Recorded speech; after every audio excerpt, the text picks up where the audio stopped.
All right, I'll do an icebreaker question if that's all right with you. Sure, please. How does it feel to be in Shreveport meeting all these wonderful fans that still love Mickey Mouse? It's great to be in Shreveport. I wish I could say I've gotten to see some of your beautiful city, but honestly, with these conventions, we usually get off the plane, go right to the hotel, and then straight into the convention center. So you've got a beautiful convention center. I can say that for sure.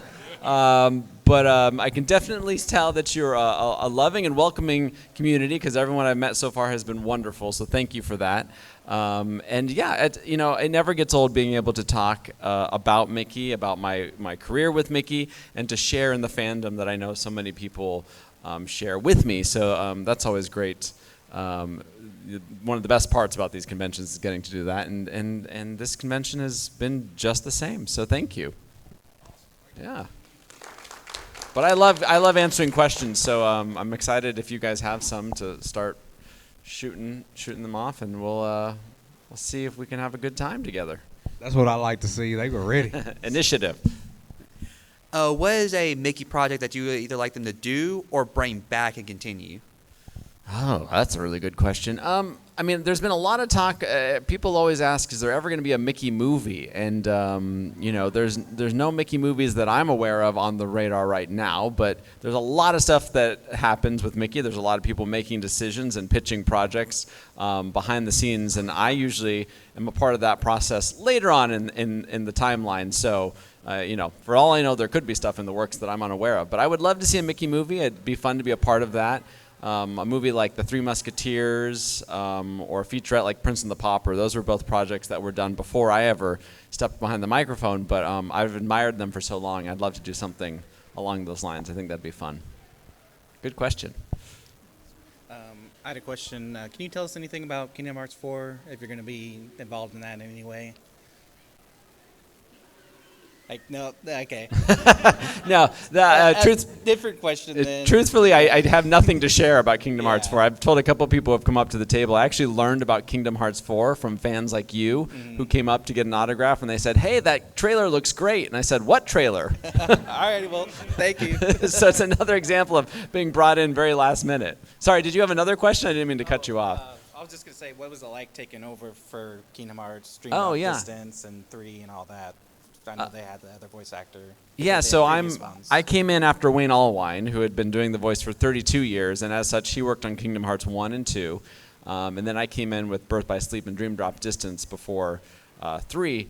And it was great. I'm a huge admirer of Wayne and everything he brought to the character, so I definitely modeled a lot of my performance off of him and, of course, Walt Disney. But Wayne was a voice actor behind Mickey who lent his voice to a lot of different projects that hadn't been done before. The Kingdom Hearts franchise being one of those, which is such somewhat of a departure from the typical Mickey that we see. Mickey is King Mickey in the games. He's a little bit more, how do I say this family-friendly wise? He's, he kicks butt.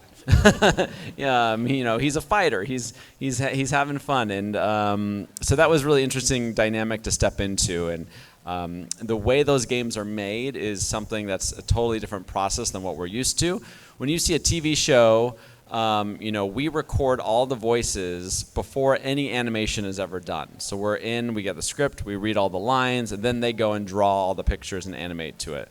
Kingdom Hearts is done differently, where because it's a Japanese game, it's created in Japan first, and then when we come in is when they're ready to redub it in English. Now, for Kingdom Hearts 3, they actually reanimated the lip flap, is what they call it, when the characters' mouths are moving. They reanimated that to our performances so that it synced up with the English. Prior to that, we would do the English version to fit in the animation that had already been done in Japanese, which lends itself to a very tricky process because the way they say something in Japanese is not how we say it here necessarily in terms of length. So you can get a Japanese line that's blah, blah, blah, blah, blah, blah, blah, blah, blah, blah, and then all I have to say is, Sora, look out! But I need to make it fit in that timeline, so it's more like, Sora, look out! So it's a little different dynamic to try and fit it in there. But like I said, for the third game, they reanimated to our performances, which was kind of great because we weren't so stifled by the timing of it all. But yeah, totally different departure than what I'm used to. You go from Miska, Muska, Mickey Mouse, to Sora the Darkness. Did someone mention the door to darkness? Anyway, great question. How did it feel to work with the some of the old cast actors like Goofy and Donald and all that on some of the new TV shows like Clubhouse, Funhouse, and all that? Great question. I am a huge. I always say I'm a Disney fan first before anything, and so I'm a huge admirer of those people who have worked on the projects. Everything from the old animators like Walt's 9 Old Men, as they called them. I learned a lot of my art from those guys, and then working alongside people like Bill Farmer, who I know was a guest here last year. Bill and I were supposed to be here together actually last year, but I hurt my back, and that's why I had to reschedule to this year. Thankfully, I'm moving around just fine now. I love Bill. Bill is one of my best friends. I've learned a lot from him about voice acting, about voicing a Disney character and just what that means. Bill is an official Disney legend, which is a distinction not given to many people. He's been inducted into that very select Hall of Fame, so I have so much admiration for him. Tony Anselmo voices Donald, and he has a tremendous history of being an animator as well as being the voice of Donald Duck for over 35 years now. So I was a huge admirer of Wayne, like I mentioned. I never got to meet Wayne. Unfortunately, he passed away before I assumed the role, but I became very good friends with his wife, Russi Taylor, who was the voice of Minnie Mouse. Unfortunately, we lost her about 7 years ago. She passed away, but I'm very grateful for the time I got to spend with her, to learn about her husband, but also just because she was one of the most amazing human beings you'll ever meet. And that's something that I've discovered, with Russi and with Bill in particular, who's one of my best friends, is they're good people, and there's a reason why these characters are being taken. Such good care is being taken with these characters is because the people behind them are typically really good people who love what they do. And so I've been really fortunate to learn that lesson from them. And how did you feel when the producer told you, hey, remember Clubhouse? Yeah, we're going to do the same thing, but instead of Clubhouse, it's called Funhouse. How do you feel about doing something like that, how it was very similar yet slightly different? Funhouse was a fun project because it was still geared towards a younger audience, but we were moving a little bit of the education factor to it, which sometimes would just it would prevent or provide hiccups in the story because we had to be very vigilant about the lessons we were going to be teaching in the stories. Funhouse was just kind of based on the fun story. So we got to go on a little bit more adventures. The settings of it were really fun, just being the Funhouse was a new environment with fun things like the stairs to anywhere and the way we could really go anywhere in terms of different universes, which was fun.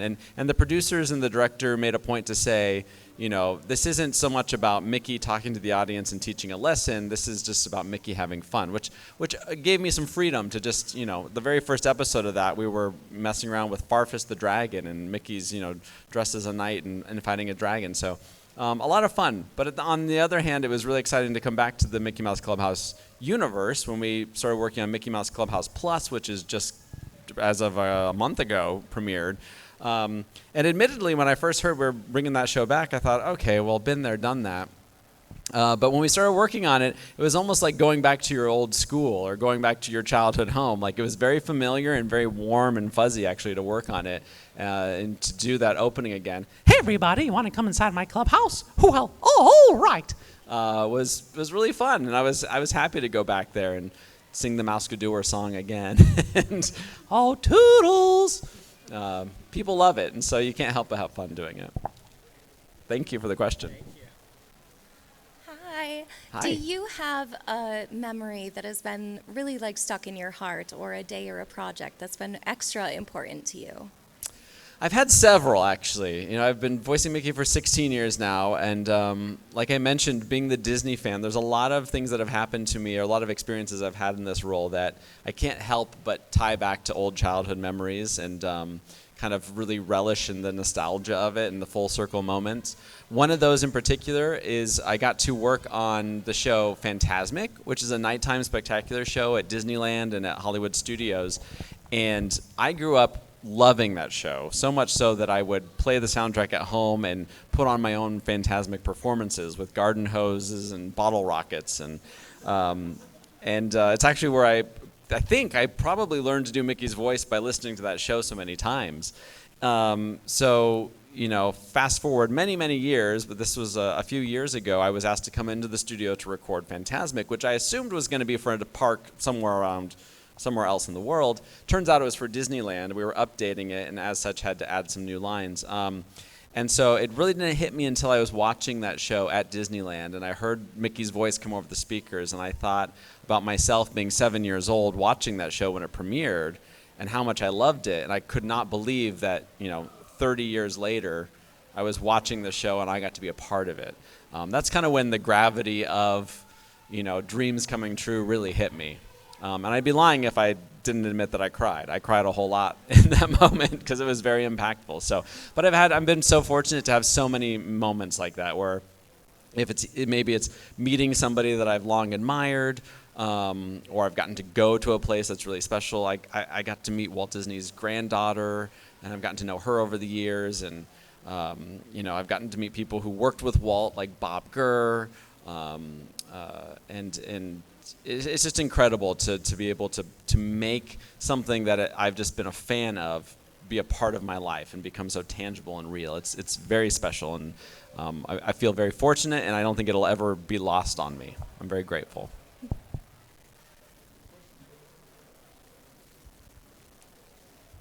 Hey again. Hey again. You look very familiar. I get that a lot. All right. So clearly you are currently the best Mickey. But who would you say is the second best Mickey? I would not label myself as the best Mickey. I'm the current Mickey. How about that? But what I would say to that is the best Mickey is, in my mind, always going to be Walt Disney himself. Walt Disney was the first voice of Mickey. I'm the fourth voice of Mickey, the fourth person to voice him officially. And I've said since the beginning, my job is to carry on that legacy as best I can. The legacy started by Walt himself. A lot of people will say, what has Bret brought to the role? And I say, I hope Bret's brought a whole lot of nothing, because if I'm making this about me, then I'm not doing my part in preserving Walt's legacy. And a line that Jimmy McDonald, who was the second voice of Mickey, said to my predecessor, Wayne Allwine, when offering some advice, he said, remember, kid, you're only filling in for the boss being Walt Disney. And so I like to think of it that way. You know, I'm just filling in for Walt Disney to do whatever part I can play in ensuring that Mickey is, you know, still around entertaining people the way Walt Disney intended. And trust me, I will do this as long as I can and as long as the opportunity is given to me, but I know that there will be somebody who will pick up this mantle after me and carry Mickey, you know, for the next 100 years. So I'm just playing my part, and it's very sweet of you to label me as the best. I don't know where you've gotten that information from, but you've been misled. I'm just extremely grateful. But yeah, Walt is the OG Mickey, and I think that's what how Mickey should be measured, is off of Walt's performance as Mickey, for sure. How did you get started in voice acting, and what was your evolution to becoming Mickey?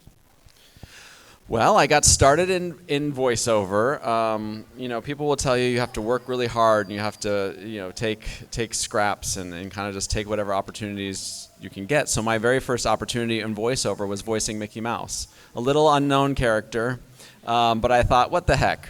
Why not? No, I joke, but I was very fortunate that I'd never done voice acting before. I went to school for art, illustration in particular, and graphic design, and I got my start professionally at Hallmark greeting cards, of all places, in Kansas City, Missouri, a city where Walt has a lot of history.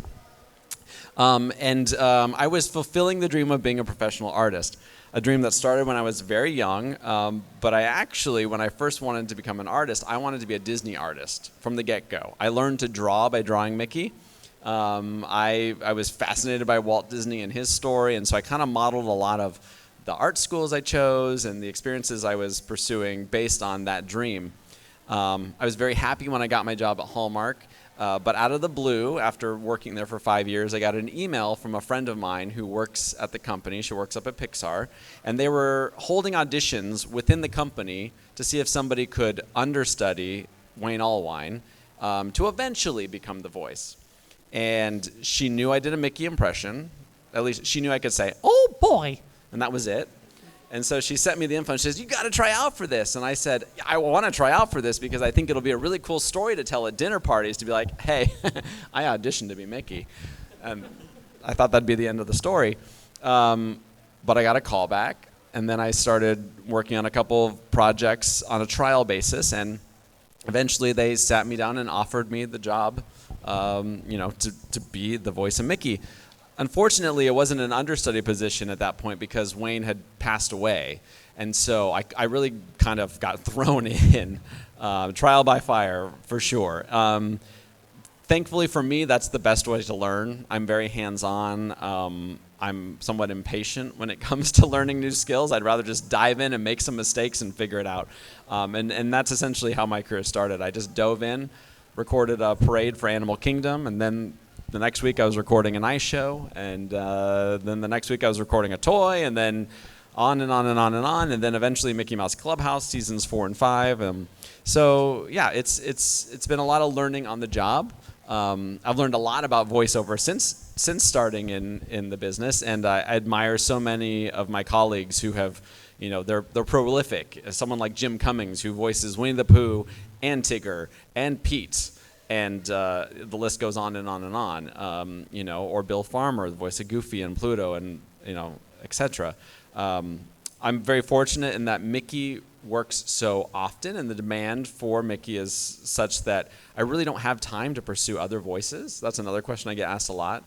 So I just voice Mickey, but then I've kept my artistic career going as well. So I'm very lucky that I get to draw and design for Disney, and I do a lot of Disney art, Disney merchandise. And I just painted Mickey's 95th anniversary portrait for the company a couple years ago.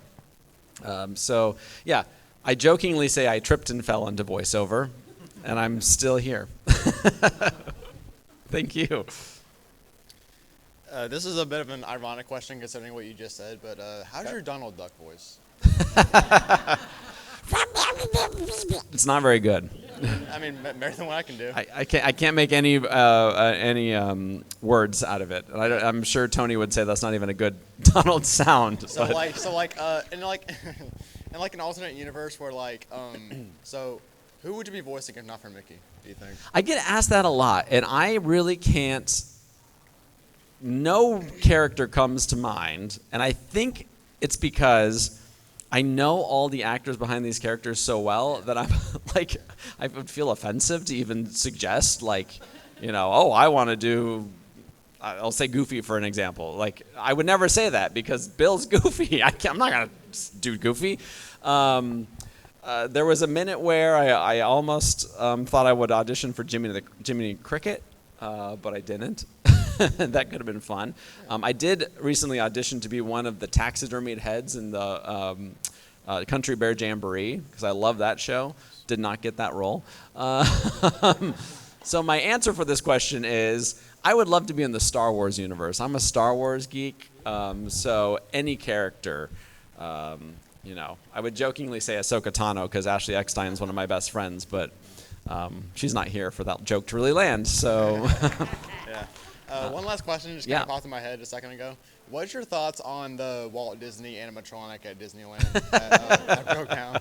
I haven't seen it yet, so I'm not sure. I'm looking forward to seeing it. Yeah, doesn't look much like him in my opinion. Yeah, there's a lot of mixed reviews. So I know a lot of people who worked on it, and I know how hard Imagineering works on stuff like that, and they really focus on the story and the details, and so no doubt a lot of heart went into it. Yeah.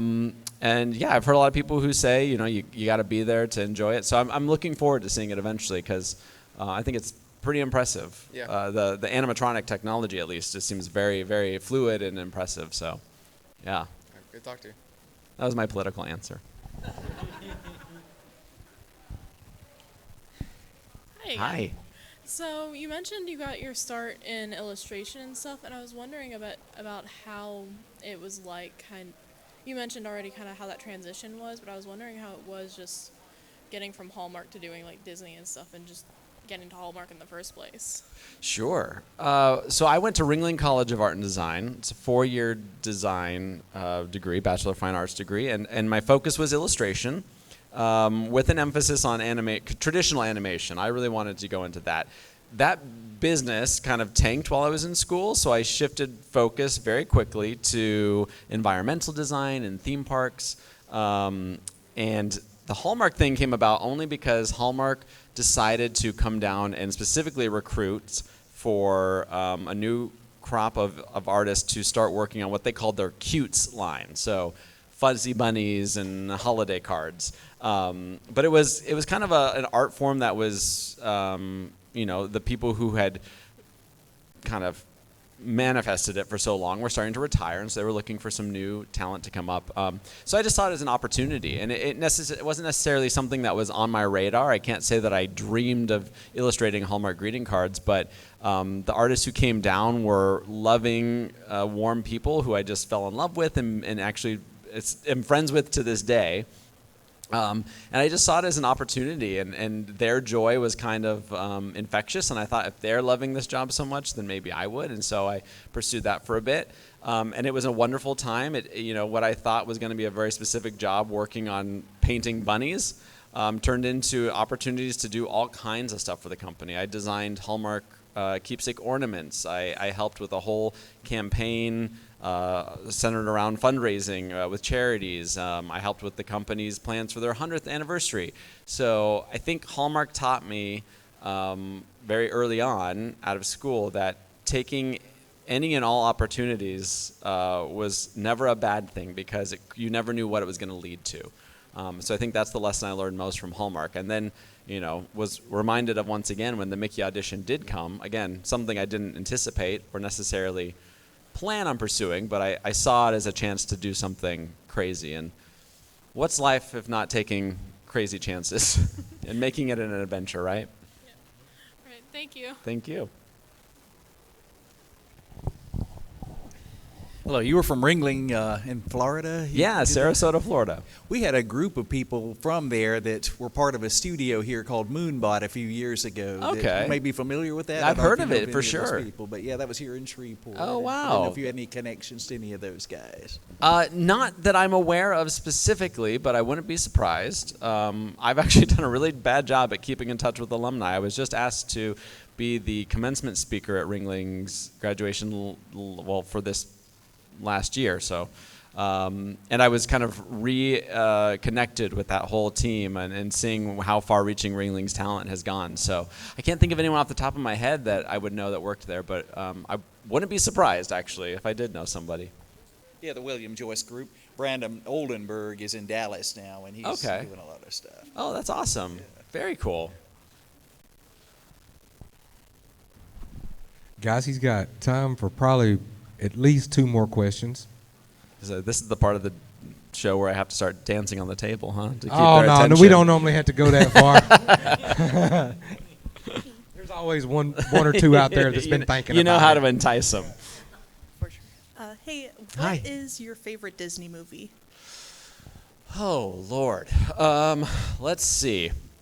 I don't know how to answer. I'm really bad at favorites. If you were to ask me what my favorite music is or whatever, I'd say I don't know. Aladdin was one of my favorites growing up. I was pretty obsessed with Aladdin. I'm a kid from the 90s renaissance of Disney animation, so Little Mermaid, Aladdin, Lion King, Beauty and the Beast all hold a special place in my heart. Let's see. I should really come up with some obscure answer for that question, because you're not the first person to ask. I should start saying like The Black Hole, and people will be like, "What?" Good movie, yeah. The Black Cauldron. No, I love so many Disney films, and probably all for different reasons, right? But let's go with Aladdin for the purposes of your question today. I will say Aladdin. Just don't hold me to it the next time you see me. I was wondering if you have any advice for people who are also in the industry, maybe like trying to make their way as an actor behind the scenes. Sure. My advice for entertainment is kind of the same for art or truly any career, I think, what I've learned over the years, and yes, and the entertainment industry is unique. It's a unique animal, for sure, and it's difficult right now. I'm based in Los Angeles, and a lot of those jobs and opportunities have dried up a bit. And we're Hollywood, but I know a lot of those opportunities are moving elsewhere. And kind of like I said earlier, I think the key is just taking any and all opportunities. If you think you can learn something from it, I think the thing that has benefited me the most has always been being willing to learn and take on new skills and kind of surprise myself by experiencing new things and realizing I discover a new love or a challenge, inspires me to try something different. So breaking into the business can be difficult, for sure. But again, any and all opportunities, whether it's, maybe there's a production in town and they're just looking for some PAs to run coffee for the actors or for the directors or whatever. Like, even that will give you exposure to the process that's going to help inform your skill sets for the next opportunity. That might be an assistant director or whatever, so like, I think, or an actor. I did a lot of extra work when I first moved to Hollywood, truth be told, because I was bored and needed to kill some time. Wasn't really making money. But I learned so much by being on those sets and watching how the production ran, and talking to other actors and fellow people in the entertainment industry to hear their story and hear their struggles and feel like I wasn't alone. Is really helpful. So networking and opportunities, I think, are the two things that are probably the best to help set you on that path for success, truly, and no matter what you're pursuing.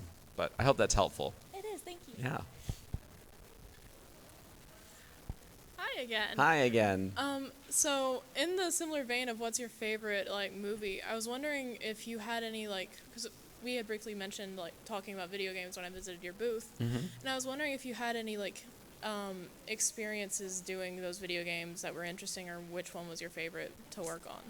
Yeah, she came and asked earlier about the difference, or what was it like working on video games, and they are different. I kind of answered a little bit earlier when it comes to Kingdom Hearts, the difference there, but a video game isn't always linear as compared to a TV show. Like, for instance, when I go in to record Mickey Mouse Clubhouse, the first line on the page is literally, "Hi everybody, it's me, Mickey Mouse."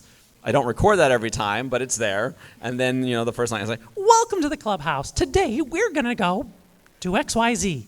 And then you go down all the way to the end. "So long, see you real soon." A video game isn't so linear, so it doesn't necessarily follow all those beats. But we'll spend 15 minutes doing falls. And it'll be like, Mickey trips and falls. Mickey trips and falls and hits his head. Mickey trips and falls and goes down a canyon. And so you kind of have a run of those, right? And then, or if it's fighting, it's like Mickey's wielding a sword. And then, okay, well, now he's doing, now he's fighting even harder. And you just do a bunch of weird noises for an hour until the video game has all the things they need. So when you're pressing A, B, C, or whatever, you get all that, So, video games are weird. I imagine there's also a bit of oh, hey, we added this, or we need this now as well in video games. For video games, believe it or not as often. So because of kind of the process I just explained, a lot of times they'll almost get more than they need. So, Mickey's tripping and falling to Mickey's falling down a 500-foot ravine, and then they might discover that, oh, guess what? The ravine is only 200 feet, so we don't need all those extra ones. We just need up to this point. TV shows, though, often we will come back, and we call it a pickup session. So as they're storyboarding the episode, they discover, oh, you know what? It would have been great if this character said that or this or that. And so we'll come in and kind of add lines. And then even on the totally reverse side of it, once the animation is done, we get called back in for another session, and we call that ADR, which is when you're adding voice to something that's already been animated. In that case, then you really have to make sure it fits the animation. So TV shows, more often, we're coming in and kind of adding things too, but video games, they're pretty thorough at kind of anticipating all the stuff that they need. And I think that's because of the gameplay of it all, right? There's only so much you can do, and if there's a cutscene, it's usually pretty limited in the space that they can use and whatnot. So At least that's my naive understanding. All right, thank you again. You're welcome. Anyone else? Oh, the first and the last. Yep. There we go. In the vein of Star Wars, if like you could pick an apprentice to one take the mantle of Mickey, just usurp it from you, do you have anyone kind of in mind who do you like to pick to be your successor? I have not met anybody that I would be able to call upon in memory right now. I'll tell you the qualities I think I would, if I hopefully I'm involved in that process, and if I am, the qualities I would look for truly would be somebody who knows the character beyond just the sound. I get a lot of people who come up and say, I can do my Mickey impression for you, and they say, oh boy, or hot dog. But I think really knowing the character is key. And Bill Farmer probably shared when he was here last that so much of these characters and the voice acting behind it is the acting behind it. A little less than making the sounds almost. Very early on, Bill Farmer and I were at an event together, and I was brand new, and he said, do you find yourself thinking a lot about doing the voice, making the sounds? And I said, yeah, I go into the studio, and every time I'm terrified, like, is it going to come out? And he said, give it some time, and you won't even think about that. You'll just go in, and you will be Mickey. And he's right. Over time, the more comfortable I've gotten, I rarely go into the studio, unless I'm sick. I rarely go in and think, is the sound going to come out? I usually just start talking like Mickey.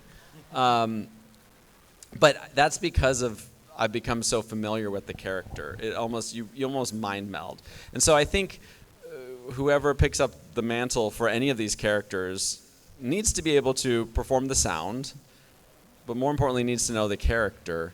And I think also a little bit more behind the scenes is the intention behind wanting to be a part of a character like this. People will say, you're famous. And I'll be very quick to say, I'm not famous. If you saw me in the Shreveport airport getting off the plane, you probably had no idea who I was. And I'm okay with that because Mickey is the celebrity. And my role is to just be a part of that, like I said earlier, and help Mickey, kind of remain as Mickey as he is. So I think, anybody who would want to be a part of this because they think there's fame and fortune involved, I'd be a little skeptical of. Look, there's amazing opportunities for it. I'm not going to deny that. I've had great life experiences and amazing opportunities, but I don't think I knew all of that I would have experienced when I started it. I really just went into it thinking, like I told you, this would be a cool story to tell. And I've been surprised. And so I hope that I would be able to meet somebody and help them learn the role and watch them be surprised by the experience of it all as well. I hope I answered your question. Yes, you did. Very thoroughly. Thank you. You have a question? Yes, I do have a question. My question is, what would you say if you could go back in time to meet Walt Disney? What would you say or ask him? Oh gosh, what wouldn't I ask him? I would want to talk to Walt about anything but Disneyland or Mickey. I wouldn't want to talk to him about any job stuff. I'm a huge train fan.